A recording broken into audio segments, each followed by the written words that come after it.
Atenção para o toque de 3 segundos. Olá, olá, bom dia para você que está aí do outro lado, para você que está aí já nos esperando. A gente está chegando neste sabadão, 18 de janeiro de 2019, super animados hoje para a gente bater aquele bate-papo super interessante sobre literatura, sobre arte, sobre música. E aí, quem sabe hoje até rola um pouquinho de política, né? Não sei, vamos ver. O dia está só começando e o programa é em prosa e verso, que entra no ar com a apresentação minha, Lene Souza, e direção de Abílio Pacheco. Esse programa ele é patrocinado pelo artista visual, poeta, escritor Sérgio Beija-Flor Poeta, residente em Munique, na Alemanha. E como eu tenho até falado, já acho que está virando um bordão, é brasileiro como nós. Mas está incentivando esse nosso trabalho e a gente está super feliz com isso. E está dando essa força para a gente. Hoje nós vamos falar com o poeta e escritor Ayrton Souza. A gente tem falado bastante dele. Uma vez ele veio aqui falar de uma premiação que ele recebeu no Rio de Janeiro, mas hoje ele vem falar sobre toda a produção dele, sobre a carreira que ele tem desenvolvido e que hoje é um dos expoentes da nossa arte literária aqui na cidade de Marabá, no estado do Pará. E olha que ele acabou de chegar. Estou aqui fazendo os anúncios. Bom dia, Ayrton. Seja bem-vindo, obrigada por ter vindo. E aí estamos aqui falando neste sabadão 18. Olha, o Ayrton Souza já chegou para nós, é uma honra, gente, hoje falar com esse moço que ele vai ter que dar o jeito dele de contar as peripécias que ele tem feito e que hoje é uma referência praticamente, e assim, com muito entusiasmo internacional, da literatura paraense de Marabá, e ele está aqui. Também nesse pouquinho de espaço, antes da gente conversar com o Ayrton, eu quero agradecer aos nossos parceiros, a Jeane Cantanide, que tem feito os nossos flyers. Jeane, maravilhoso. De ontem também, do programa de hoje foi maravilhoso. Está aqui o poeta, que ficou super feliz com a foto dele lá no fly. Muito obrigada pela parceria. E aí, quando for lá no segundo bloco, eu vou dar falar um pouquinho mais do trabalho de design da Jeane, tá? Quero agradecer a Gabi, do Conta Gabi, a Evilângela Adão, da Biblioteca Orlando Lima Lobo e toda a equipe de lá. Todos os nossos demais parceiros, o Guilherme Salles, do Voz do Pará, que está sempre nos incentivando, está sempre divulgando, e toda essa comunidade que tem nos abraçado, que tem nos incentivado. Tem sempre dito: Coca, o que é que eu estou fazendo aqui, Coca? Mas eu estou aqui. Gente, e por falar nisso, bom dia, Coca. Bom dia. Bom dia, Coca. Gente, não posso começar o programa sem falar com o Coca. Coca é o auxiliar aqui de todos os minutos. Então é isso. Para você que está aí ligadinho com a gente, muito obrigado por sua companhia. E é isso, vamos começar com o Ayrton Souza. Ele vai de novo dar o bom dia dele e a gente vai começar aqui uma sequência de um bate-papo super legal. Bom dia. Olá, bom dia, Lene. Muito obrigado pelo convite. Bom dia aos ouvintes da web. Eu queria agradecer a você, ao Abílio, ao Coca, que é a gente pode chamar de militante, né? Porque fazer um trabalho como tem sido feito através da web é um trabalho muito de militância mesmo, de acreditar no que essa cidade pode oferecer para a gente de bom, né? Então a web tem um trabalho muito significativo hoje na sociedade. Então estar aqui hoje é uma alegria muito grande. Muito obrigado. Muito obrigada. Ayrton, tu és filho de Marabá mesmo, né? Ou não? Eu nasci em Marabá, né? Os meus pais são migrantes, eles migraram do Nordeste para essa região na época do garimpo de Serra Pelada, quando o garimpo, as notícias do garimpo circularam na região. E o meu pai e minha mãe, o meu pai veio do Piauí para cá, minha mãe veio do Maranhão também. E aqui se encontraram, já na década de 80 mesmo, no início da década de 80, e desse relacionamento eu sou um dos filhos desse relacionamento, né? Do meu pai e da minha mãe sou o filho mais velho. Então, eu sou filho de imigrante nordestino, mas eu nasci aqui nessa cidade. Muito bem, então tá mais do que enraizado, né? Quando a gente fala do pôr do sol lá da orla, é realmente vamos dizer assim, o ápice do marabaense, né? É um espaço, né? Um dos espaços que a gente tem de beleza, né? Natural na cidade. Eu mesmo fui criado num espaço periférico, né? Porque geralmente quando a gente fala de Marabá, dos filhos de Marabá, as pessoas pensam logo na Velha. E esquece as pessoas que nasceram nos outros núcleos, né? Então, por exemplo, São Félix, Moraga Nova, tem tanta gente aí que é antigo na cidade, que já tem bastante tempo de história e tudo, mas quando se fala em filho de Marabá, as pessoas pensam logo na Velha Marabá. Mas eu mesmo sou da periferia da cidade. Eu nasci no bairro Laranjeiras e vivi a vida inteira praticamente entre Laranjeiras e Liberdade. Então, que também é um espaço de muita beleza, né? de muita arte, de muita cultura, de muita vivência política. Nós temos, por exemplo, no bairro Liberdade tem um rio que corta atrás, que é um rio que é uma beleza muito bonita, né? E assim como tem na Velha também. Nós não temos uma orla, por exemplo, na Liberdade, mas tem esse rio que tem uma praia. E, então é essa cidade cheia de encanto, e precisa, né? ser mais... Exatamente, falado, precisa ser mais desse outro falado, mais lado. visto. Isso. Porque a gente fala muito do pôr do sol da orla, né? Mas a Liberdade também tem um pôr do sol também, né? Tem um rio, tem uma coisa muito bonita lá no fim do bairro, que é uma beleza assim. Eu sempre estou por lá de vez em quando, aproveitando lá, porque é muito bonito mesmo. Muito bem. E como nasceu em ti essa coisa da escritura? O Ayrton sempre foi aquele menino dedicado no estudo, sempre gostou de ler. Como foi o menino Ayrton? Olha, nós tivemos uma infância muito difícil, né? Por dois motivos. Primeiro porque, por conta da pobreza muito, muito grande, nós éramos por volta de 8, 9 pessoas numa casa e a gente passava muita dificuldade, dificuldade mesmo de ter que abrir mão às vezes de comer, porque não tinha. E eu ficava me perguntando desde pequeno o que eu teria que fazer para tentar sair dessa situação de extrema pobreza, a qual a gente vivenciava lá dentro da nossa casa. E eu fui encontrando essa resposta aos poucos na escola. Foi a escola que me deu essa oportunidade de poder sair desse lugar de extrema pobreza mesmo. A gente passava, assim, por exemplo, quase um ano comendo só milharina na janta, porque não tinha arroz com feijão. Então, era uma situação muito dramática. Morava de aluguel e tinha um custo com energia, os pais analfabetos, a família inteira analfabeta praticamente. Então, era assim, uma situação muito complicada.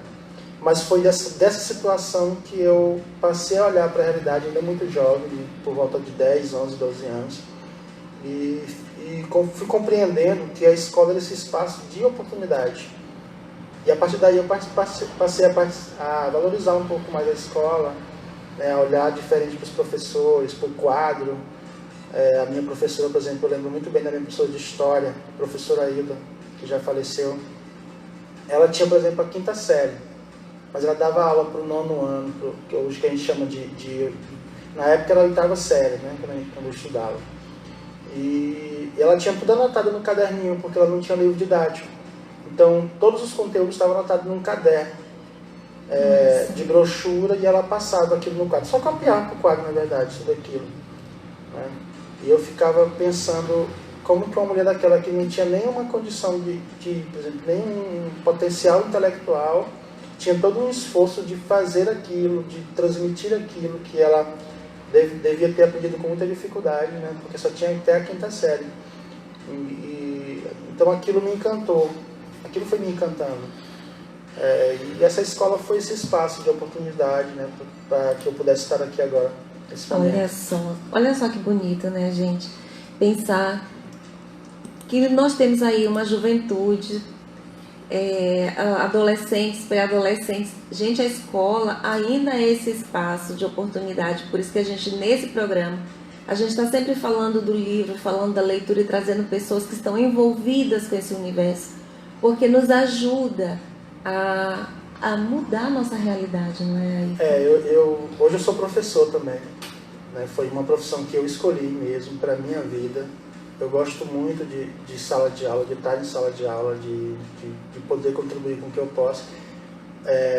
Por conta disso, eu vejo a minha profissão como uma dívida que eu tenho que pagar pelo que a escola fez por mim. E eu digo muito isso que você está dizendo para os alunos. Eu olho para os meus alunos também, hoje eles estão um pouco mais de oportunidade do que eu não tinha, né? Eles têm celulares, eles têm livros didáticos, na época nós não tínhamos. Então eu olho para eles e costumo dizer muito para eles: eu só conheço um espaço que é capaz de tirar vocês de qualquer situação, é a escola. Esse espaço aqui, ele faz você entrar e sair em qualquer lugar e de qualquer situação. Até de você bater numa porta de modo enganado e entrar num determinado espaço, por engano, se você valorizar a escola, você dá conta de sair dele, tranquilamente. Então, dos pequenos movimentos que a gente faz até os grandes, a escola ela pode contribuir muito. E é isso que eu tento dizer para os meus alunos, mostrar para eles justamente isso. Valoriza isso aqui, porque é só esse espaço que eu conheço. Eu não conheço outro lugar. Eu não conheço outro mecanismo capaz de tirar um pobre de uma situação de risco, a não ser a escola. A escola, que nos possibilita galgar espaços melhores, condições melhores. E sonhar, né, Ayrton? Sonhar sempre, né? Sonhar sempre, a gente vive, o ser humano, ele sempre vive de sonhos, né? Não tem, se não for essa ideia de sonho, a gente desiste de viver, porque não tem sentido. Por mais que a gente conquiste coisas, seja lá o que for que você conquiste, mas a gente está sempre sonhando alguma coisa, né? Sempre sonhando. Você tem sonhos, né? O Bento tem sonhos, o Abílio deve ter também vários sonhos. Então, o Coca também deve ter vários sonhos. Então, a gente vive disso, né? Hoje, eu já alcancei tudo que eu tinha que alcançar. Hoje eu sou, assim, tranquilo em relação a isso. Mas eu nunca deixei de sonhar. Mesmo eu tendo alcançado tudo além do que eu já imaginava, eu já consegui publicar mais de 30 livros, né? E se você, há 10 anos atrás, isso era imaginável na minha cabeça. Mas eu me sinto uma pessoa realizada, mas nem por isso eu deixei de sonhar, deixo de buscar outras coisas. E todo o tempo continuar estudando, né? Todo o tempo. Eu estava comentando com a Leonice essa semana, dizendo assim, eu estou me sentindo tão mal porque eu não estou estudando. Eu estou estudando em casa, que é de modo autodidata, né? Mas eu queria estar mesmo dentro da universidade, continuando meu estudo. Eu terminei o mestrado e fiquei assim desamparado, porque eu queria estar continuando, né? Então eu gosto também, é outra coisa que eu gosto muito, de estar em sala de aula, aprendendo, ouvindo, eu acho isso muito bom. Pois é. Ayrton, qual foi o teu primeiro livro? O meu primeiro livro, ele chama-se Incultações Noturnas, né? Um livrozinho ele era bem assim, artesanal. Foram feitas apenas umas 60 unidades na época.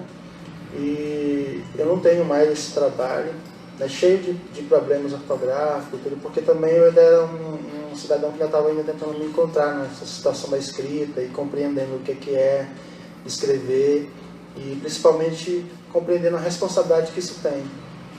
Então, escrever tem uma responsabilidade muito, muito grande. As pessoas que escrevem, eles têm que ter esse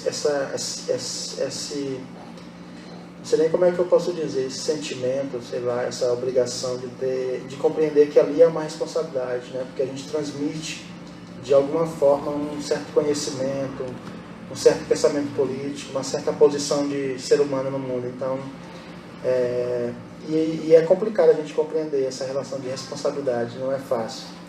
Pois e aí eu estou tentando me segurar, porque só está no comecinho do programa, mas hoje eu garanto que não tem como a gente fugir de falar literatura e política. Gente, não tem como. Eu estou vendo aqui já nos olhos do Ayrton, está brilhando. Eu vou me segurar, viu, Ayrton, pra gente... Nós estamos num momento muito complicado, né? Infelizmente, Vamos... não é só de hoje, né?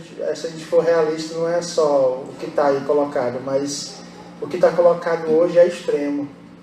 Exatamente. Né? É o extremo porque quem escreve, quem dança, quem pinta, quem fotografa, quem faz qualquer tipo de arte nesse país, ele sempre enfrentou dificuldades. Sempre, sempre, sempre. Mesmo aqueles artistas que são consagrados, se a gente for parar para conversar com eles um momento sobre dificuldade, eles vão contar alguma coisa de dificuldade. O começo da sua história. Eu digo até mesmo já consagrado, eles também enfrentam dificuldades. Com certeza. Né, de público, às vezes de compreensão do que ele está fazendo. Então, mas hoje nós chegamos no extremo hoje. É uma situação quase assim. Às vezes a gente olha e fica pensando, meu Deus, isso é verdade. O que aconteceu ontem, antes de ontem, eu fiquei me perguntando se aquilo era verdade. Pois é, mas segura aí. Vamos segurar o coração, gente. Antônio Barbosa Júnior está ali do outro lado. Bom dia para você também que está aí. Obrigado por começar essa interação conosco. Aqui é o Em Prosa e Verso. Hoje nós estamos falando aqui com o poeta, o professor, escritor Ayrton Souza, que está falando um pouquinho da sua trajetória no universo literário e que hoje é referência para nós, uma honra muito grande aqui em Marabá, de Marabá, no estado do Pará, para o Brasil e para o mundo. Ayrton, essa tua escrita, depois dessa tua primeira publicação artesanal, que você ainda que você hoje não tem mais esse registro, você não tem mais nenhum exemplar guardado. Na sequência dele, qual foi o teu próximo trabalho? Tu consegues lembrar desses teus 30 livros publicados? Tu consegue lembrar na ordem? Eu sabia que você ia perguntar isso. É difícil lembrar assim, mas o terceiro livro é Habitação Provisória. Eu estava tentando lembrar aqui agora os títulos. O terceiro livro foi um experimento que eu fiz quando eu estava na universidade, cursando letras. Eu ia de ônibus e voltava de ônibus e passei a observar que a cidade tinha muito morador de rua. Muito mesmo. Teve um período aqui em Marabá que o número de moradores de rua tinha aumentado muito. Hoje a gente já não vê tanto, né? Não sei o que aconteceu com eles. Mas aquilo acabou me inquietando de alguma forma, porque quando eu pegava o ônibus, eles estavam na parada do ônibus dormindo, ou estavam em algum lugar que dava para ver. Então eu passei a fotografar esses moradores de rua, e a partir da fotografia eu escrevi vários poemas sobre essa situação, né? Então são poemas que, como se fosse a voz dessas pessoas que são quase invisíveis, que a gente passa por eles e ele está lá e a gente às vezes ignora, faz de conta que eles não existem. Então eu vi muito isso. Acaba se tornando uma imagem banalizada, vamos dizer assim, uma imagem normal, entre aspas, né? Porque nós nos acostumamos a ver essa dura realidade, mas ao mesmo tempo a gente pensa como fazer, o que fazer, de que forma ajudar. Eu no período não, até hoje, quando eu vejo, eu tento ajudar de alguma forma, né? Eu dar algum tipo de comida, eu perguntar se está com fome ou com sede. Então, nesse período foi que eu aprendi isso. E eu passei a levar comida onde, se eu tivesse um espaço, se tiver essa possibilidade de dar comida, eu dou, eu compro. Eu faço um esforço para que eu possa ajudar de alguma forma. Sabendo que é muito complicado mesmo, como você está dizendo. Fazer essa ajuda não é um trabalho fácil, né? Porque não depende muito só da gente, né? Depende muito mais também de uma política. Eu mesmo fico me perguntando, uma cidade tão grande como essa devia ter um espaço onde esses moradores deviam pelo menos banhar à noite, né? E um espaço para dormir, pelo menos. Não dá para manter eles lá? Não dá para manter, mas pelo menos ter um espaço que eles pudessem dormir à noite, né? Pegar eles num lugar e botar eles para dormir. Um enfermeiro para fazer um diagnóstico, ver como é que está lá a saúde, medir pressão, então, tomar um banho, né?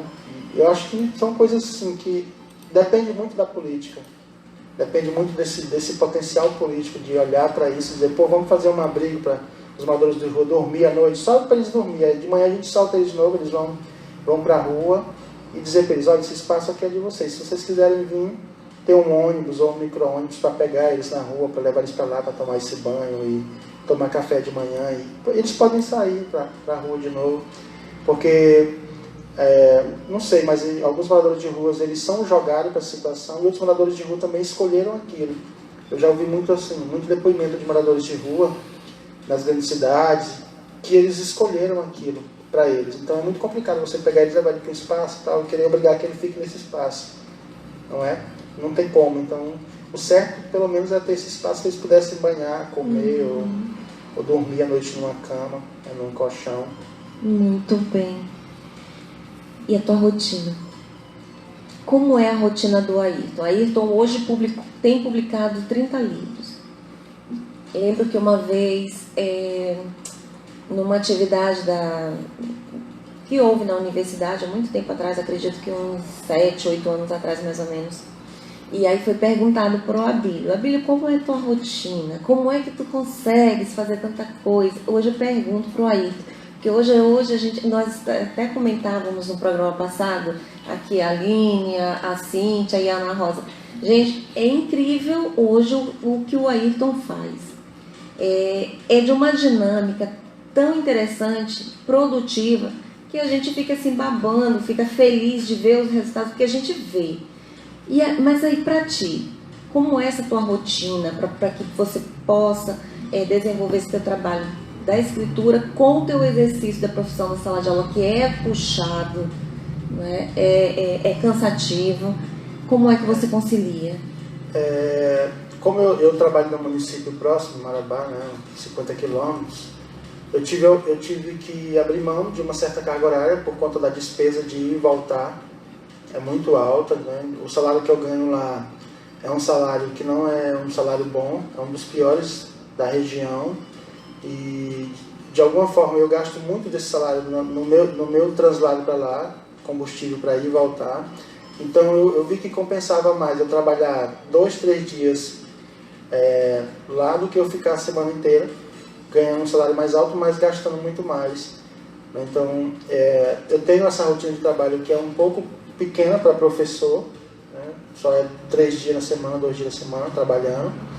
E o resto da semana eu cuido da casa, ajudo a cuidar da casa, como minha mulher trabalha o dia inteiro, eu limpo casa, lavo louça, né? E nos intervalos desses espaços eu leio muito mesmo. Só esse ano, esses dias desse ano, eu já li 15 livros.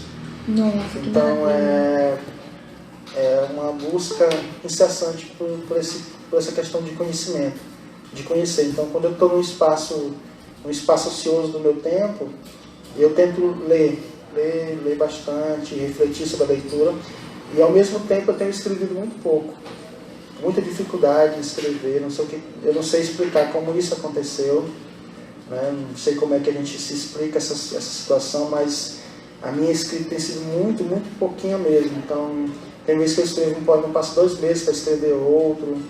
A grande parte dos livros que eu tenho guardado, eu tenho alguns livros que estão inéditos ainda, mas eles já são livros antigos.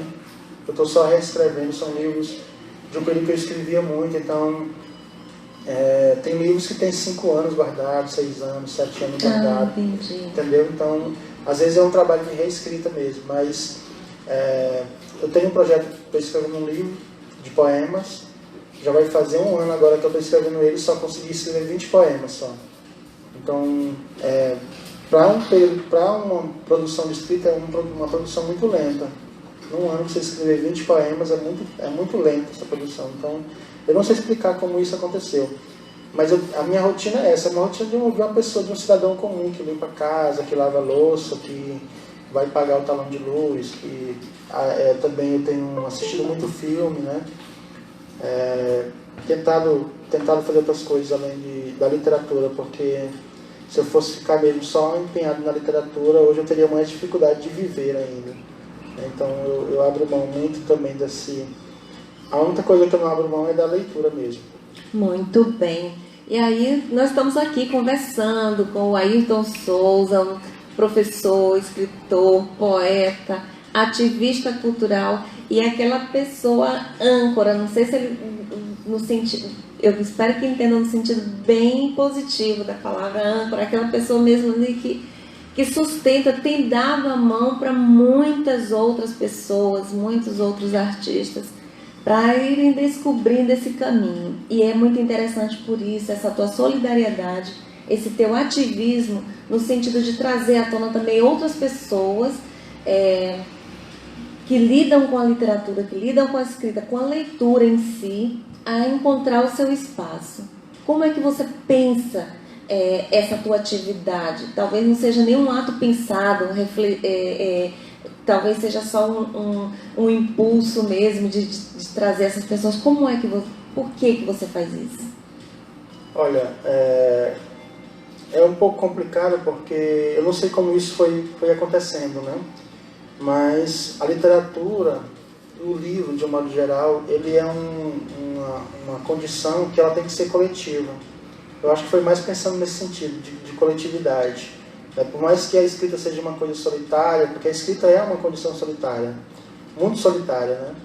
E para escrever, para conviver não, porque, por exemplo, conviver com a escrita é uma condição coletiva, porque se eu for escrever um romance, eu convivo com vários personagens, né? Mas para escrever é a pessoa sozinha.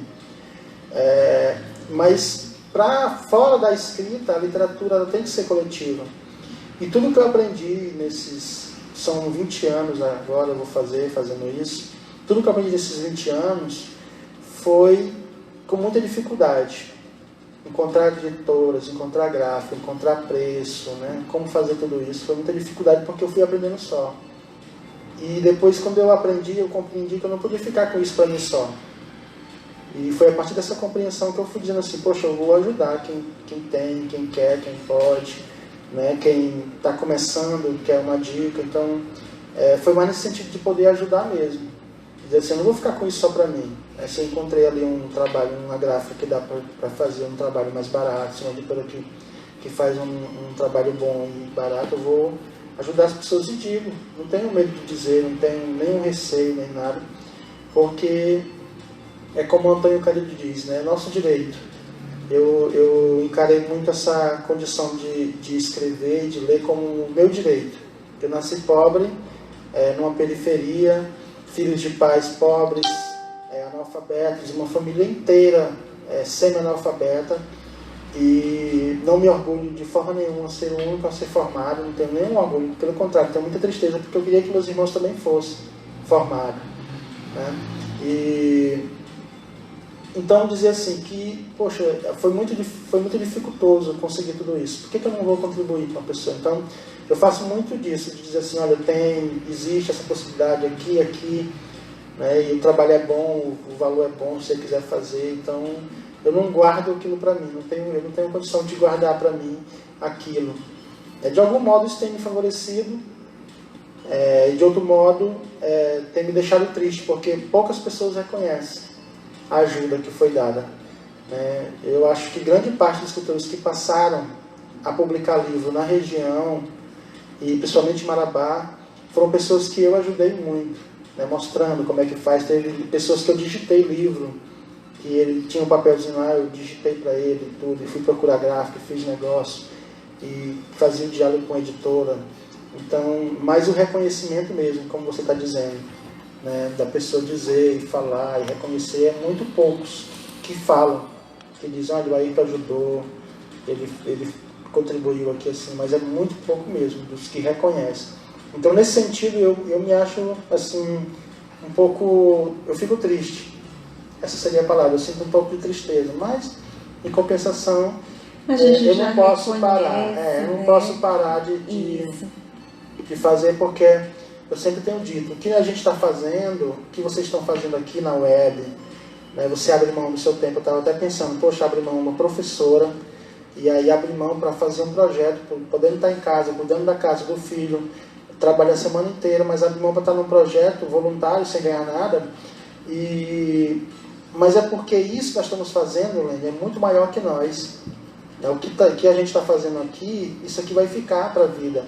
Nós vamos passar, nós vamos morrer, todos nós vamos morrer, mas as pessoas vão ter acesso a isso depois, né?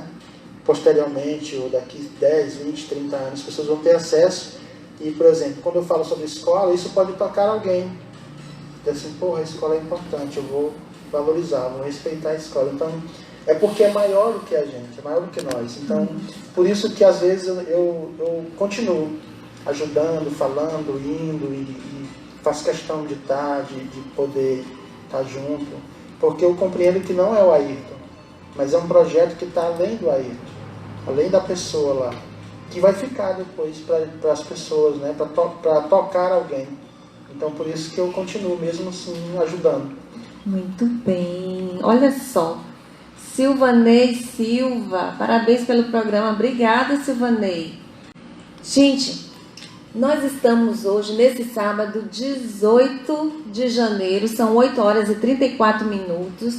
Nós vamos fazer um breve intervalo, nesses minutinhos aí, só para tomar uma água, um cafezinho, e a gente volta já já, né? Aqui na Web Rádio Líder Marabá, no seu Em Prosa e Verso. Olá, olá, estamos de volta com o nosso Em Prosa e Verso, aqui pela Web Rádio Líder Marabá. Nós estamos conversando com o professor, escritor e poeta Ayrton Souza. Ele está aqui compartilhando com a gente um pouquinho da sua trajetória, do seu percurso literário, que hoje esse rapaz, esse jovem rapaz que vocês estão vendo aqui, ou que vocês estão ouvindo aí, já tem uma larga vivência literária e é referência para nós no estado do Pará, referência para nós aqui em Marabá, e ele está aqui conosco. Esse é o nosso Em Prosa e Verso, um programa patrocinado por Sérgio Beija-Flor Poeta, que é artista visual residente em Munique, na Alemanha, que está nos dando uma força com o programa. Muito obrigada, Sérgio. Fica aí o nosso agradecimento, mais do que agradecido mesmo, por esse incentivo, para a gente divulgar o que acontece aqui na nossa região, na nossa cidade, no nosso país.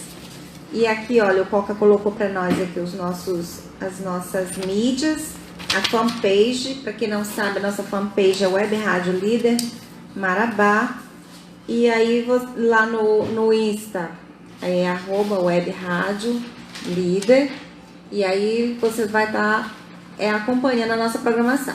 E depois disso, perdi o primeiro bloco, Lênin, o que é que eu faço? Você vai lá na fanpage, vai estar lá, tá tudo gravado. E quando você estiver com calma, aí você assiste, vai lá ouvir o Ayrton, compartilha com seus amigos, que esse é um programa em prosa e verso mesmo. Vamos voltar aqui com Ayrton. Ayrton, dos teus livros publicados, tem um em específico que você tem mais apreço? Você diz assim, poxa, eu escrevi 30 livros, mas eu tenho esse aqui que é o que eu mais gosto, não, eu tenho mais afinidade, ou eu tenho mais assim um carinho especial. Você tem esse livro? Não, eu sempre respondo essa pergunta, né? Sempre as pessoas têm essa curiosidade, mas eu não tenho, de todos esses livros, não tem aquele que é mais, eu tenho mais carinho por ele. Eu sempre olho para os meus livros, todos eles, de um modo diferente, claro, mas sempre com esse sentimento de que ali há um percurso. Então, quando eu publico um livro, é aquele que eu gosto naquele momento. Quando eu publico um outro, já aquele já é um outro sentimento. Então, cada livro é um tipo de percurso, é um tipo de sentimento que a gente vai nutrindo. Eu tenho vontade de escrever esse livro, que as pessoas perguntam tanto, né, que eu gosto, que tem um afeto e tal. Os escritores realmente devem ter. Eu já ouvi alguns escritores dizendo que tem um livro que eles gostam muito, né? E eu ainda estou escrevendo esse livro ainda, que eu gosto muito. Mas eu tenho um sentimento bom por esses livros, porque eu olho nesse sentido de que eu fui aprendendo alguma coisa, sobretudo com a linguagem, né? O que significa a linguagem, o que é uma linguagem poética, como é que eu fui avançando nesse sentido de aprender mesmo. Então eu tenho um sentimento muito, muito grande por todos os livros, mas não tem um livro que eu ame mais do que os demais, não. Eu ainda quero fazer ele ainda. E toda essa tua poesia, esse teu trânsito, quais são as temáticas que você mais tem utilizado, mais mergulhado? Eu acho que tem aí pelo menos umas 4 questões que são bem fundamentais. uma questão é sobre a infância. Eu nem tinha prestado atenção sobre isso, mas uma colega minha, uma professora que trabalhava comigo, chamada Karina, a gente ainda é muito amigo, né? Não trabalhamos junto, mas a Karina, ela me chamou a atenção para isso. Lendo os primeiros livros, ela já percebeu que tinha uma pegada sobre a infância ali. Então a infância é um tema recorrente nesses poemas. Há uma questão sobre o espaço da casa. Nós moramos 20 anos numa casa feita de barro, então todo cheio de problemas, essa casa. E então há uma poética que fala muito sobre essa condição da casa.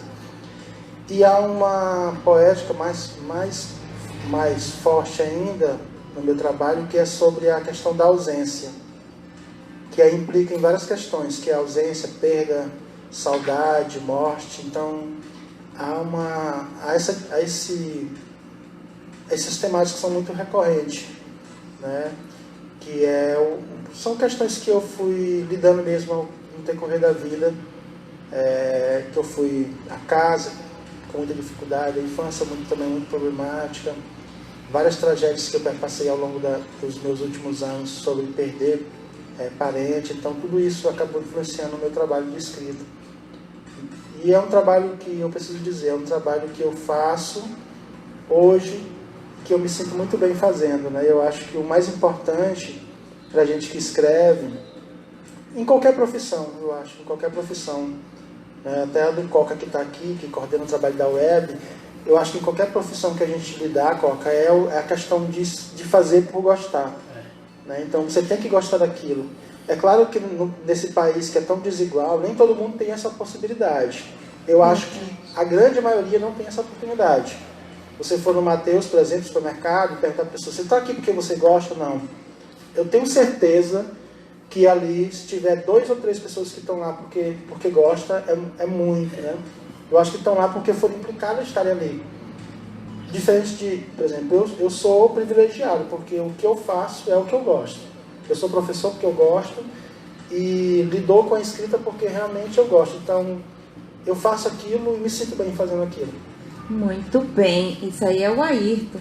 É o Silvanei Silva ali. Ayrton Souza, parabéns pela entrevista. Silvanei, ele é poeta. Poeta também. E ele escreveu os 20 Contos de Réis, que é o livro dele, foi o primeiro livro publicado, inclusive pela Literacidade. Um abraço para o Silvanei e obrigada por sua audiência, mandando aqui um abraço aqui para o poeta. Ele falou que ia assistir o programa ontem num grupo, a gente compartilhou o fly no WhatsApp e ele prometeu que ia assistir, tá aí. Muito bem, muito obrigada. Então, nesse teu percurso, muitos prêmios têm vindo, né, como fruto desse trabalho. E dessas premiações, a mais recente foi lá o prêmio de Mário Quintana, que a gente até mencionou no programa passado, né? E eu não sabia, você acabou comentando que já é a segunda vez, né? A segunda edição que você participa e que você é condecorado, vamos dizer assim. Qual é esse teu sentimento em relação a essas premiações, essas medalhas, os certificados, o que tudo isso representa para ti? Passa-se um flash na cabeça, como é que é isso? Sempre que acontece a questão da premiação, eu vejo como você está dizendo, todo esse flash na cabeça de todo o percurso que foi feito, né?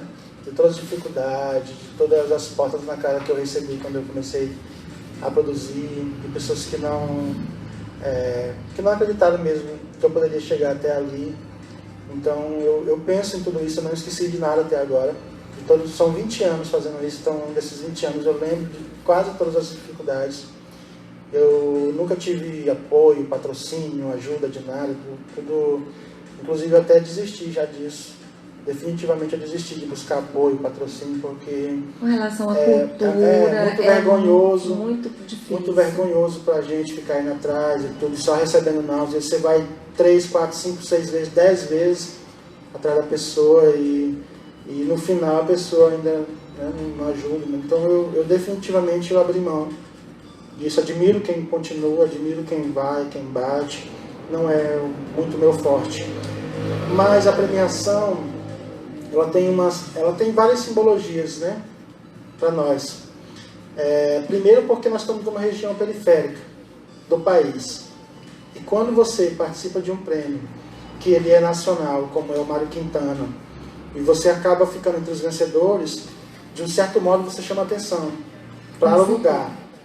Então, hoje são quase 60 prêmios que eu consegui ganhar, e de um certo modo, hoje, a cidade é um pouco conhecida por conta desses prêmios, né? Porque as pessoas vão ver lá o nome do Ayrton, mas também vão ver o nome de Marabá.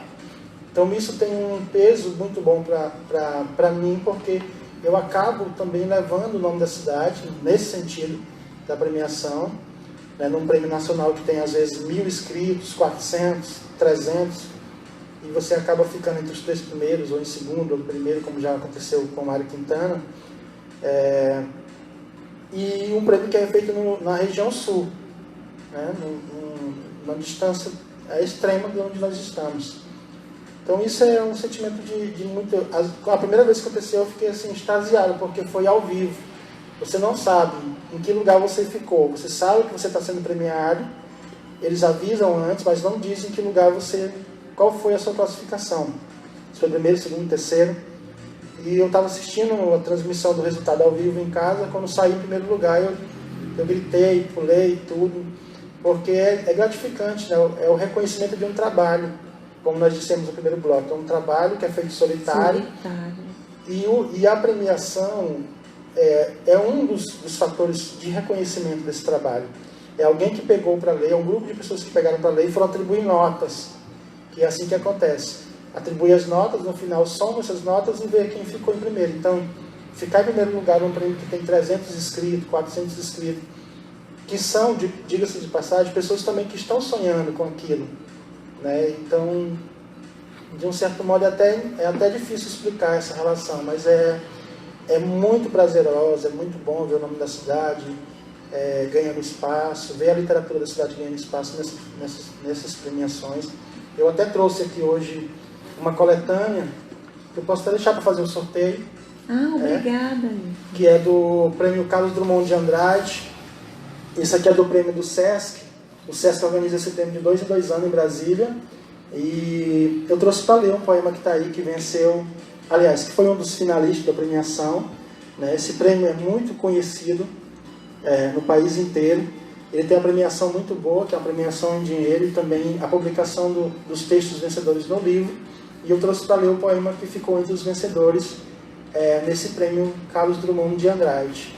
Nossa, que legal. Aí eu vou deixar o livro também para sorteio aí para os ouvintes que estão acompanhando, né? Eu acho que aí depois você vê como é que faz o sorteio. Sim. O poema, ele tem um título: Das epidermes sem rumores dentro dos dias. Ele diz assim: bordo a carne idílica do homem. Ele, no silêncio de entender grades, adiava a geométrica língua cotidiana das pedras e a iminência de irrigar pássaros, nessa manhã de nomear uma couraça contra a premonição dos ossos. Borda esquinas sem caridades. Elas fabricam as tristezas diárias de pronunciar escuros sobre o homem. Nessa manhã, estou habitado contra o pão e a casa, enquanto comungo dentro de mim o nome para a boca em chagas. Mas dói a resistência de ontem, quando hermeticamente rumo à verdade inútil. Agora eu sei o quanto é delicado fechar os olhos, depois de contornar a sobeira da velha casa, essa limitrofe atmosfera de retesar silêncio, onde haveríamos de ser abandono. Nessa manhã, ainda estamos distantes demais do pão e do amor, e a chaga da palavra benevolência responde por essa fisionomia, com uma linguagem de petúnias arcaicas. O essencial agora é inventar como semear o pão, o amor e a casa. Só esse latifúndio conduzirá o verbo depois da carne. Nossa, gente, olha só. É muito profundo. Gente, Gabriela Silva está ali, ó. Bom dia, programa maravilhoso. Cheiro, Lene Souza. Cheiro, Gabi. Ayrton, amigo querido, e DJ Coca. Um abraço. Obrigado, Gabi. Um abraço, Gabriela. Um abraço, Gabriela. Gente, olha só que maravilhoso. Esse trabalho é solitário, árduo, mas reconhecido. Isso transborda em alegria, né? Tem aquele... Não posso nem dizer que não, mas é um orgulho muito grande a gente ver que pessoas assim como você, com esse teu percurso, e chegar onde você chegou. Por outro lado, eu não queria, mas a gente vai ter que entrar nessa discussão, né, Ayrton? É impossível não tocar nesse assunto de que a cultura, a literatura, a arte como um todo, ela vive um momento muito difícil em nosso país. Como a gente consegue fazer uma análise disso? Olha, é uma situação complicada, porque nós estamos no início ainda, né, de um mandato presidencial que foi refutado por grande parte dos artistas brasileiros, de todas as áreas da música, do teatro, da dança, por conta do discurso, né? O discurso é um discurso muito forte, um discurso que fala de minorias como se minorias fossem minorias e não como se fosse maioria, né? Ontem mesmo eu estava ouvindo a fala do presidente aqui dizendo: nós vamos fazer um trabalho de cultura para a maioria, não para as minorias. Só que muitas pessoas que ouvem o presidente falar, eles não compreendem o que é uma minoria. Eles não sabem o que é uma minoria. Eles não sabem que a minoria é quem está na favela, quem está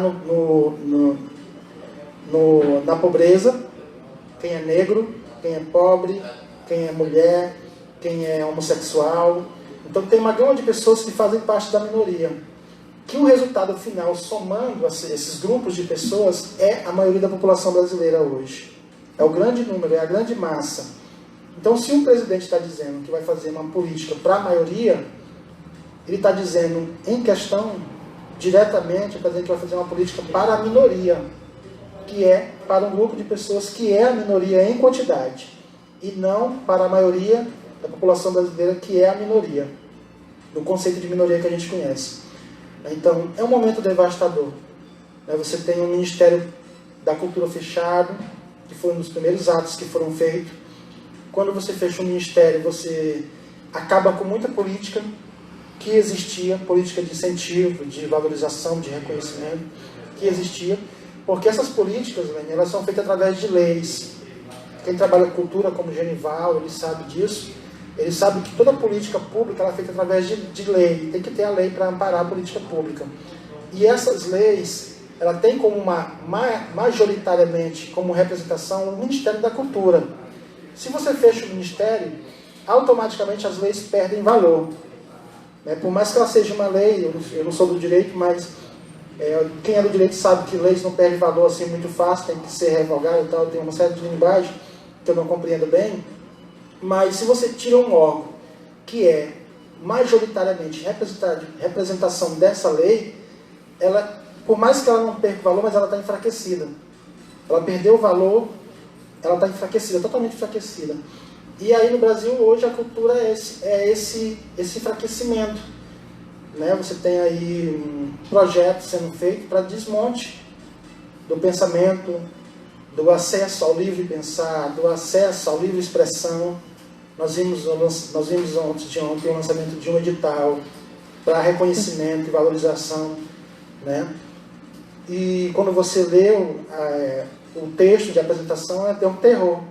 É um terror porque eles falam assim: nós vamos trazer o renascimento da cultura, da arte. Cultura, arte não tem como renascer. Isso não existe o renascimento.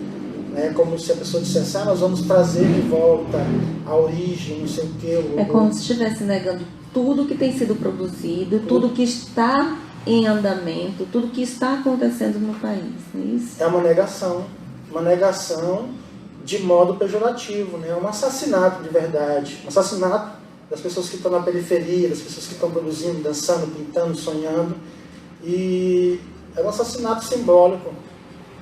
Então é terrível. Quando eu li o texto de apresentação, quando eu assisti o vídeo do então secretário de Cultura, do Ricardo Alvim, que para mim não passa de um grande cretino nesse país, é estarrecedor. Quando a gente que faz letras, a gente faz toda uma leitura de linguagem, de discurso, de posição de corpo, né? Então, quando eu assisti o vídeo, eu fiquei estarrecido, porque até o olhar do Ricardo Alvim falava. E falavam de modo terrorista. Você tem lá uma mesa, uma cruz lá na mesa. Então, o olhar dele, quando ele estava se expressando, é assim... Quando eu assisti, eu fiquei arrepiado. Porque não era como se fosse uma pessoa em sã consciência, uma pessoa de bem com a vida falando. Parece que aquele cara estava drogado, minimamente drogado, para falar uma coisa daquela forma que ele estava falando. Pelo olhar dele, ele estava possuído por algum tipo de sentimento que não era bom. Então isso eu percebi de fato. E a linguagem empregada, o discurso empregado, né? Então é lamentável, eu lamento muito. Eu tenho dito que nós estamos num território, hoje, Marabá, que é uma cidade que tem muito artista que estão apoiando esse governo, que votaram, que continuam acreditando no governo Bolsonaro, que não é o meu caso, né? Eu estou na luta para dizer que ele não presta, porque um cara que está na política há 30 anos, que nunca fez nada, ele minimamente é um político péssimo, porque ele está há 30 anos no poder, e nunca fez muita coisa, ou quase nada, né? Então, mas Marabá hoje é um celeiro de artistas que apoiam esse governo que está no poder hoje. Não sei por qual sentimento, né? A gente teria que conversar para ver por que eles fazem essas opções que são extremas, que acabam prejudicando. Mas é o direito também deles, né? A gente não pode negar o direito deles. É um país minimamente democrático, a nossa democracia é problemática, mas cada um faz suas opções. Eu mesmo fiz a minha também. O meu discurso também é esse discurso de dizer que o que está posto não presta. Sim, e a gente não pode deixar de aproveitar esse espaço para justamente dizer que, por ser um espaço democrático, é que a arte em si, até fiz um comentário em determinado grupo, que a arte ela tem por função, né, a primazia dela é fazer essa reflexão da sociedade, fazer a reflexão de tudo que acontece na música, na literatura, na arte visual, na escrita. Você vivencia os seus estados de ausência, de luto, melancolia, de orfandade, enfim. Mas a gente não pode esquecer em que contexto nós estamos inseridos. A partir do momento que você reflete sobre os meninos lá da periferia, do teu olhar periférico, isso mostra o teu posicionamento político, né? Então a gente não pode, eu não queria que a gente passasse por aqui, o Ayrton passasse por aqui e não deixasse esse posicionamento dele. Acho muito contundente, admiro essa militância dele, de fazer com que a arte seja percebida com a sua amplitude que ela é, né?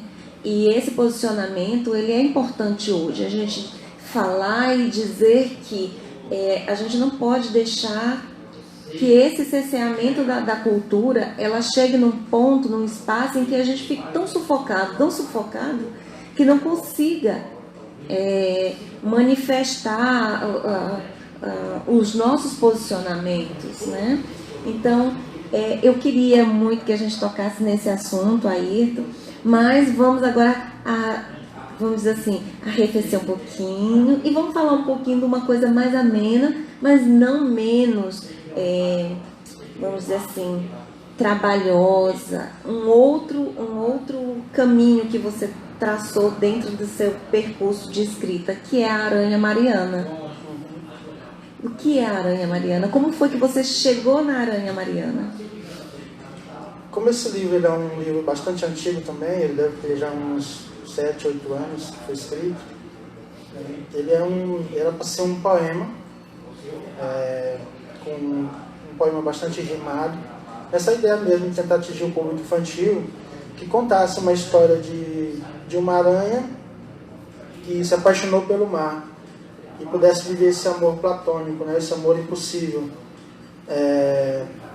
E escrevi um textozinho, um texto bastante simples, simbólico, enviei para um colega que trabalha com ilustrações, e quando foi com um ano ele me devolveu o livro já ilustrado e pronto, né? Eu acho que o trabalho de ilustração do livro também é um trabalho grandioso, que é do João Augusto, lá de Belém.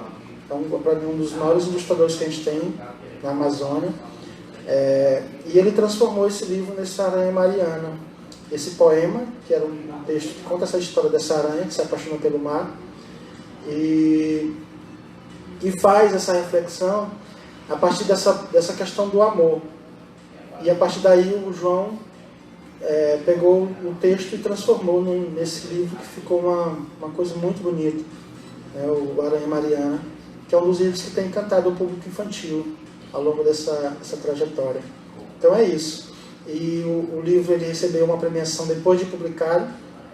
2 premiações, na verdade, ele ganhou. Uma foi só pela impressão. O João me contou isso. Ele disse que a gráfica que imprimiu mandou o livro para concorrer a um prêmio na Alemanha, e ganhou essa premiação. Mas o livro em si não foi premiado. Foi premiado a impressão do livro. Pela qualidade de impressão, a gráfica pôde comprar algumas tintas que ela não podia comprar, porque ela provou que tinha qualidade para fazer a impressão. E a outra premiação que ela recebeu foi no ano passado, foi a premiação do prêmio Ganymede José, da União Brasileira de Escritores, do Rio de Janeiro. Ficou também lá entre os vencedores desse prêmio na categoria infantil. Muito bem. É um trânsito na literatura infantil? Vai dar continuidade ou foi só vamos dizer assim, um lampejo? Não, é um projeto mesmo de escrita, e tem vários livros já publicados, e tem outros livros que estão guardados. Hoje eu tenho mais livros infantis escritos do que livros de poemas. Eu tenho 2 livros de poemas guardados, e tenho mais ou menos uns 7 a 8 infantil já pronto para publicação, mas ainda estou só reescrevendo eles, tentando melhorar alguma coisa, apagando outra. Mas o trabalho com a literatura infantil, ele é um trabalho que continua. Muito bem. E qual é a análise que você faz? O público, essa literatura voltada para o público infantil, ela é mais fácil, ou o público infantil é um pouco mais exigente? Olha, a literatura infantil, ela ainda é muito... Ela ainda está no Brasil, ainda começa ainda muito ainda... Começa a caminhada, a gente pode dizer assim. Está começando uma caminhada muito lenta, né? Não é como os demais gêneros que já alcançaram um certo patamar de recepção. Mas tem muita produção no Brasil. Primeiro porque no Brasil produzir livro é caro. E quando passa para a produção do livro infantil, isso dobra de valor. Você tem ilustração, tem o colorido, que é muito caro. O livro não pode ser impresso em qualquer papel, por conta da qualidade também. Então, tem uma série de coisas que influenciam essa caminhada da literatura infantil e da literatura juvenil também. E por conta dessa dificuldade, essa recepção também é muito demorada um pouco, né? Mas não há um tipo de cerceamento da linguagem. A gente não está cerceando a linguagem para ninguém. Os meus livros infantis, por exemplo, alguns adultos que leram, dizem: mas você esse livro não é infantil, né? Então, quando a pessoa faz essa afirmação, ele afirma que a criança não tem o direito de ter acesso àquele tipo de linguagem. Então a gente está cerceando ali aquele direito da pessoa ter aquela condição.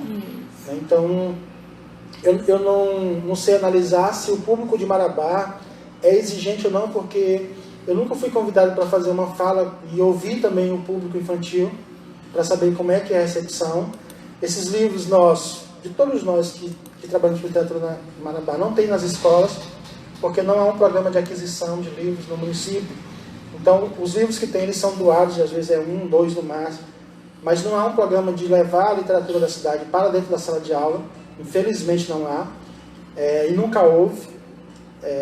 Então, não tem como eu dizer até que ponto o livro impacta na vida de alguém, até que ponto esse livro não impacta, até que ponto as crianças são exigentes. O certo é que eu Ayrton, escrevo para o público infantil, de modo que eu não cerceio o direito deles. Então, eu não escrevo, tem escritores que fazem isso, viu, Lênin? Vou escrever uma determinada temática, ambiental, determinada temática educacional. Não é o meu caso. Eu produzo uma produção em que eu não cessei o direito da pessoa. Eu não vou produzir um livro mercadológico, não é o meu caso. Eu não produzo um livro mercadológico para vender. Vou escrever um livro sobre o meio ambiente infantil para vender. Não. Eu produzo algo que eu me sinta bem fazendo e que eu seja livre para empregar a linguagem que eu acho que deve ser empregada. Então, quem escreve literatura infantil, alguns grupos de escritores acham que aquilo tem uma certa linguagem. Eu acho que não tem uma determinada linguagem. Né? Eu acho que todo mundo tem que ter o direito ao acesso. Desde quando ele já saiba ler, desde quando ele já saiba compreender alguma coisa, ou que mesmo que ele não saiba, mas ele vai buscar compreender. Então, tem determinadas linguagens nos meus livros infantis que não é propriamente uma linguagem tida como infantil. Mas aquilo é o meu direito de não cessar o direito da criança de ter acesso àquela linguagem. Não é? Então, é justamente isso que eu tento fazer na produção infantil. Ok. Isso aí é o depoimento do Ayrton sobre a produção dele, sobre a Aranha Mariana, um livro muito bonito. Ayrton, se as pessoas quiserem adquirir os teus livros, como é que faz? Geralmente eu acesso pelas redes sociais, né, pelo Facebook, pelo WhatsApp, ou então na Feira do Artesanato. Lá aos domingos, na Orla, está acontecendo uma Feira do Artesanato, a Feira do Pôr do Sol, que tem lá os artesãos, comida típica da cidade, sendo comercializado lá. E lá tem uma barraca que já está há 5 anos com esse trabalho, a Tenda Literária. E eu exponho o meu trabalho lá nessa Tenda Literária, que é a única barraquinha que tem livros para vender lá. Verdade. Então as pessoas estão lá a partir das 5 horas da tarde até as 22 horas, todo domingo. E aí, se você quiser conhecer e quiser adquirir a obra do Ayrton Souza, lá na barraquinha, lá na Feira do Pôr do Sol, na Praça São Félix de Valois, a partir das 17 horas até as 22 horas, ele vai estar lá com os livros dele. Gente, são mais de 30, né? São 37. São 37 títulos que aí você tem para escolher lá os títulos que mais lhe agradar. Tem muita coisa bonita lá que o Ayrton faz. Gente, eu quero mandar um abraço para Rosângela Martins. Ela está dizendo: Maria Helena, Juscelio Lima, em Bezerros e eu em Gravatá. Família ligada na literatura. Muito obrigada, Rosângela. Um abraço para você e para todo esse pessoal que está aí em Gravatá e em Bezerros ligados aqui conosco. Olha só aí, então onde a gente está chegando, bem longe. Adilson Nascimento, bom dia, gente bonita, abraços. Abraço, Adilson, muito obrigada. Assim, a gente recebe elogio, gente bonita. Aí, bora passar a mão assim no cabelo. Muito obrigada aí pelo incentivo. A gente está aqui mesmo porque a gente gosta, porque a gente quer falar e dar esse espaço para livro, para leitura, para autores, para produção. Gente, são 9 horas 25 minutos aqui em Marabá. E o Coca está dizendo, é hora de tomar uma água. Então a gente vai ali tomar uma água. Rapidinho a gente volta. A gente está aqui pela Web Rádio Líder Marabá com o programa Em Prosa e Verso. Apresentação minha, Lene Souza, e direção de Abílio Pacheco. A gente volta já já. Olá, estamos de volta com o nosso Em Prosa e Verso. E aí nós estamos falando hoje com Ayrton Souza, professor, poeta, escritor, referência, isso ao vivo, né, Coca? Aqui, falando referência da nossa literatura, da arte de Marabá para o Brasil, para o mundo. E estamos muito felizes aqui com o aceite do convite. Ele veio conversar conosco, falar da produção dele, como ele tem desenvolvido essa produção. E aí tu tem outros títulos aí, né, Ayrton? Tenho, eu trouxe aqui alguns livros que foram premiados, né? Tem o Pragmatismo das Flores, recebeu 3 prêmios, publicado em 2017. Pragmatismo das Flores. Anotações para o Esquecido Deus Dentro de Nós, que venceu o prêmio da editora Folheando também, foi o prêmio no ano passado. Tem o Aranha Mariana, que a gente já fez o comentário dele. Olha só, a Aranha Mariana. E o Manhã Cerzida, que foi o livro premiado também pela ProEx, que é da Universidade Federal. um prêmio que teve na ProEx e a premiação da publicação desse livro. Muito bem. E aí o Ayrton aproveitou e deixou aqui 2 livros para nós fazermos o sorteio, que é o Ser Não Sendo, que ele é o vencedor do prêmio da Alci Jurandir de 2013 e o prêmio Sesc Carlos Drummond de Andrade.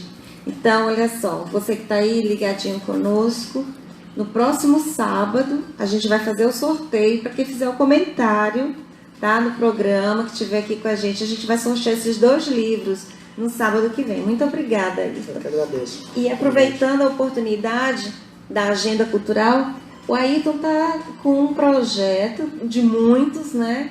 Mas em especial o anuário. Será o 6º anuário. Esse projeto é um projeto independente, né? Que todos os anos a gente publica uma antologia com uma poesia produzida no estado do Pará. E a partir da segunda-feira nós vamos abrir as inscrições. Vai ficar aí aberto quase 2 meses o período para inscrição. Tem um edital, as pessoas são convidadas também, viu o edital e tudo. E o resultado final é a publicação de uma antologia com quem deseja participar. São 2 páginas por escritor, ou escritora, ou poeta, e há um custo de R$50, que é para ajudar na publicação do livro. E esse custo, o escritor que participa recebe 2 exemplares do anuário. Então é um custo para a produção mesmo do material e envio também. E a partir da segunda-feira nós vamos estar recebendo as inscrições. Ano passado nós tivemos o 5º anuário e foram quase 80 escritores, né? Quase 80 poetas do Pará participando. Foi o maior número que nós tivemos até agora. Foi a do ano passado. Mas é um projeto que vem crescendo a cada ano. Nós começamos um ano com 45, depois foi para 50, 60, 70 e alcançamos quase 80 agora. Então é um projeto que cresce a cada ano que é realizado. Na segunda-feira a gente começa a divulgar o edital e já todo mundo que está ligado aí, que escreve, já está convidado a participar. Muito bem, então aí não esqueçam, a partir da segunda-feira, o 6º anuário da Poesia Paraense 2020 já está lançado aí o edital. Então, a partir de segunda-feira, quem quiser, tiver interesse, entre em contato com o Ayrton nas redes, nas mídias, e aí você, para poder participar. É bem interessante, já não já é o 6º ano consecutivo mesmo, e é um trabalho belíssimo do Ayrton, organizador, e que tem feito esse trabalho assim, vamos dizer assim, solitário, né? De fomentar a cultura, de trazer pessoas que tenham interesse de fazer parte e corporificar essa poesia daqui do Pará, não é isso? Também eu quero fazer um breve pausa aqui no Ayrton para fazer o anúncio da Jeane Cantanhede, como eu havia falado no início do programa. A Jeane Cantanhede é design gráfica e ela que faz os flyers do Em Prosa e Verso, em parceria conosco. Então, assim, a gente agradece muito. E a Jeane, ela faz uns trabalhos muito bonitos para casamento. Ela trabalha com cerimonial. Então, se vocês tiverem interesse de fazer aqueles pacotes para casamento, que vem lágrimas, os lencinhos, aquelas coisas todas decoradinhas, as lembranças, tudo com relação ao cerimonial e para casamento, batizado, aí eu já estou colocando por minha conta, viu, Jeane? Aí aniversário, batizado, primeira Eucaristia, o que você quiser. Enfim, a Jeane trabalha com arte gráfica e é maravilhosa. Os nossos flyers todos, a gente tem recebido bastante elogio porque ela trabalha muito bem. Parabéns, e aí entre em contato, @Jeane Cantanhede, lá no Insta, você vai encontrar. Ela é design e tem esse serviço para oferecer. Gente, a gente está falando também ainda de programação cultural em Marabá. Os cursos do Sesc estão em aberto, tá? Balé Baby Class a partir de 5 anos. Tem balé iniciante, balé fitness, dança contemporânea, balé intermediário, aula de violão, inglês, Então, se você tem interesse de fazer alguma dessas atividades, procure o Sesc Marabá e lá você terá todas as informações. O Sesc Marabá fica ali na rodovia, na Transamazônica, então é quase ali ao lado do posto do Bolinha. Isso. Então já é bem fácil a localização. Outra coisa bem interessante que nós temos na cidade, programação na cidade, é o cinema grátis. É um caminhão chamado Levando a Magia do Cinema para a Sua Cidade. Está aqui na cidade de Marabá e acontece desde os dias 17, 18 e 19. Começou ontem, na verdade. Então foi ontem, hoje e amanhã, lá na Avenida Paraíso com a Avenida Sororó, lá no bairro da Liberdade.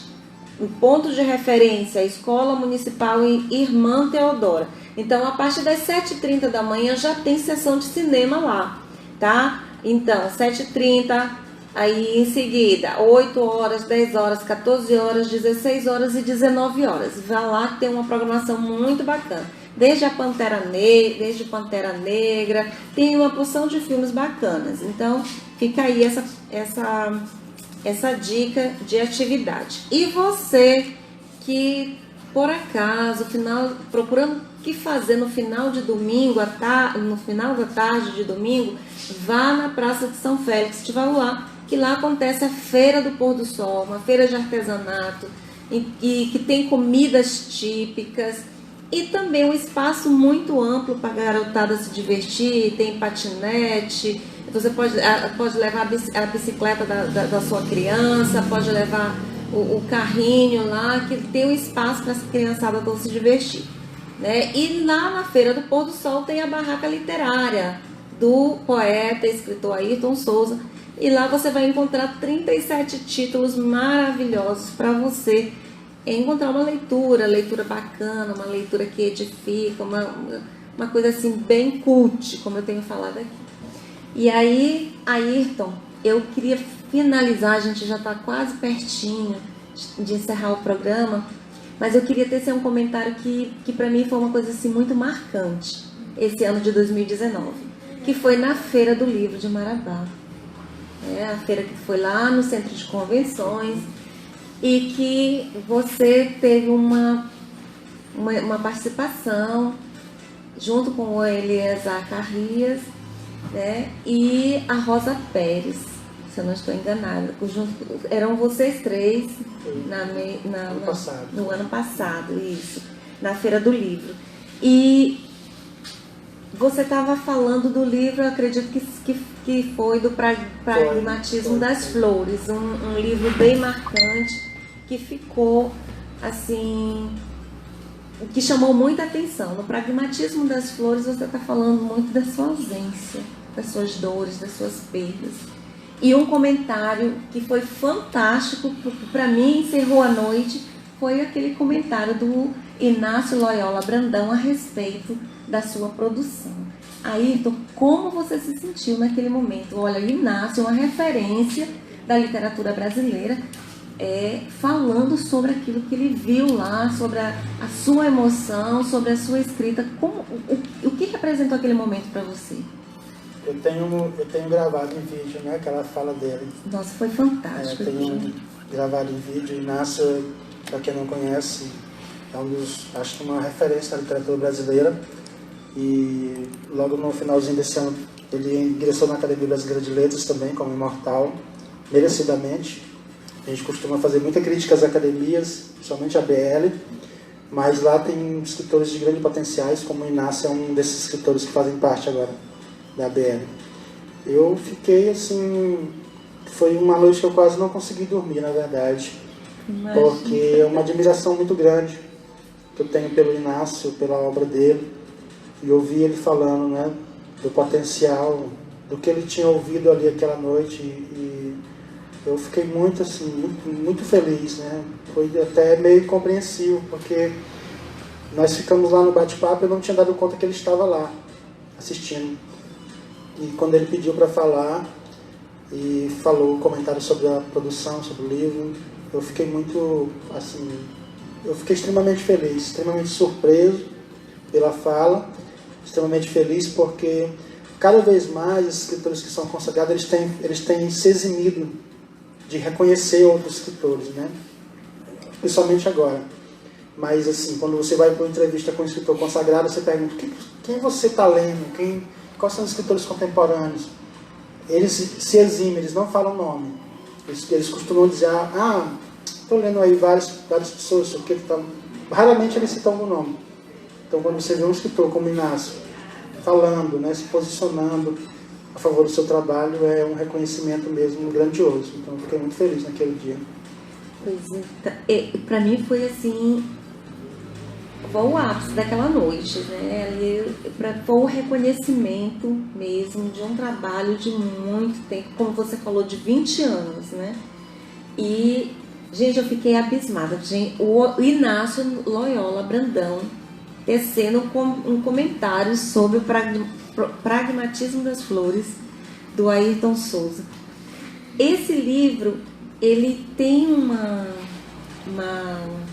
dimensão e uma carga emotiva bem grande, né, Ayrton? É muito grande porque é um livro que foi escrito para o meu pai e minha mãe, né, quando eles estavam vivos ainda.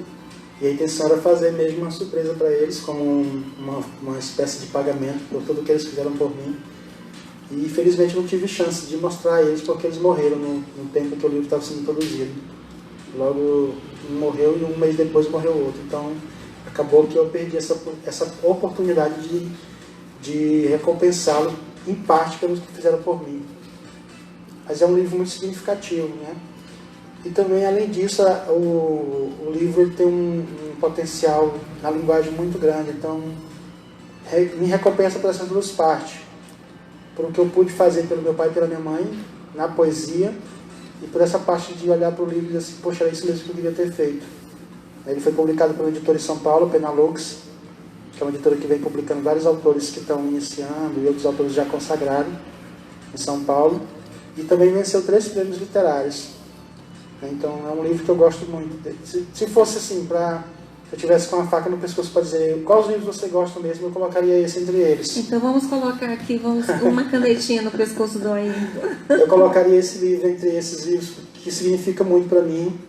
Esse Pragmatismo das Flores, ele tem um significado muito grande, né? Ele foi publicado por essa editora, foi prefaciado por uma escritora carioca, que é doutora em letras, Alexandra Vieira. Não sei se ela está assistindo, se ela não tiver, depois ela assiste e eu mando um abraço para ela aqui, que é uma grande escritora, poeta também, e pela filósofa e também doutora em filosofia e poeta também das grandes portuguesa Maria João Cantinho, que é uma enorme admiração pela Maria João, e ela prefaciou esse livro também.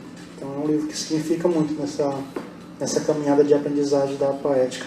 Muito bem, gente, esse foi o Em Prosa e Verso com Ayrton Souza. E agora, para finalizar mesmo, no raspa do tacho, Coca tá acabando, Coca. Tu não diz nada, Coca? Quietinho, Coca é tá só acabando, Coca.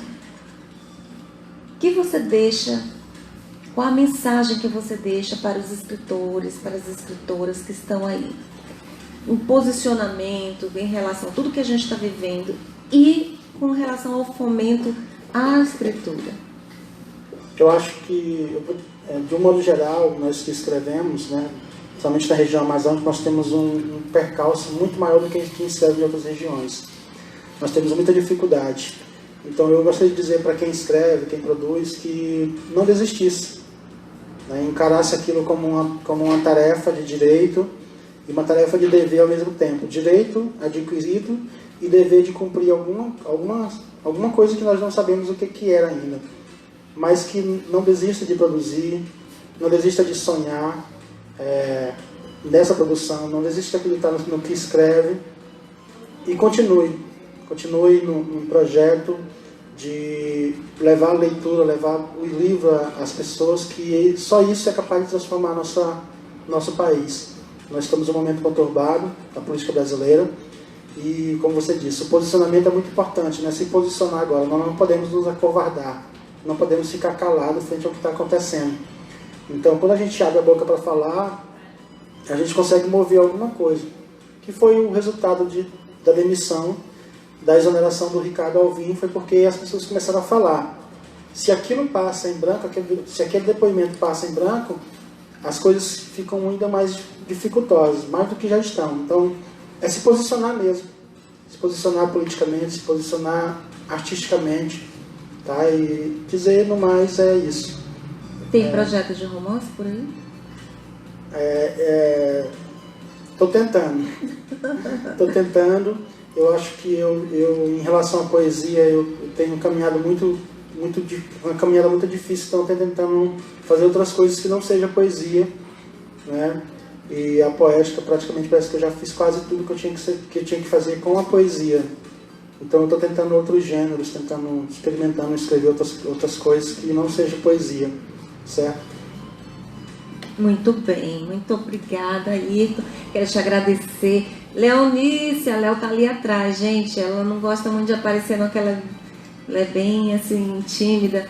Mas É só nos bastidores. É só nos bastidores. A Assessorando. Nossa, é super assessora, né? É.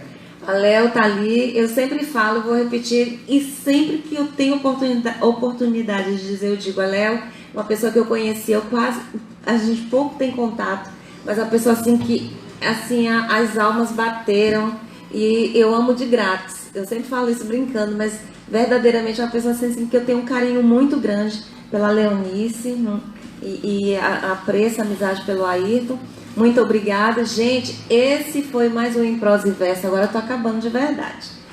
E com o patrocínio do Sérgio Beija-Flor Poeta.